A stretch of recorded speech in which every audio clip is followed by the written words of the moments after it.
సూర్యాపేట జిల్లా పాత నేరేడు చెర్లలో దొంగలు రెచ్చిపోయారు. నేరేడు చెర్లలో నివాసం ఉంటున్న నూకల జానకమ్మ పని రీత్యా ఊరికి వెళ్లి తిరిగి వచ్చి చూడగా దొంగలు గుల్ల చేశారు. ఇంట్లో 50,000 నగదు, 2 తులాల బంగారం, 8 తులాల వెండి చోరీకి గురైనట్లు బాధితురాలు ఆవేదన వ్యక్తం చేశారు. సమాచారం అందుకున్న పోలీసులు ఘటనా స్థలానికి చేరుకుని దర్యాప్తు చేపట్టారు.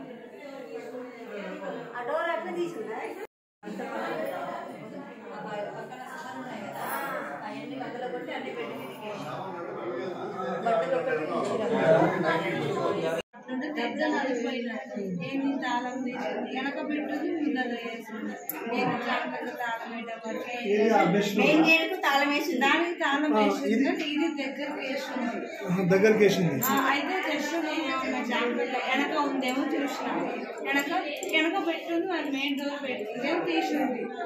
అయితే తప్పకుండా ఫోన్ చేద్దాం అయితే తీసిందండి. తీసుండే లోపల ఏమొచ్చిందా ఫోన్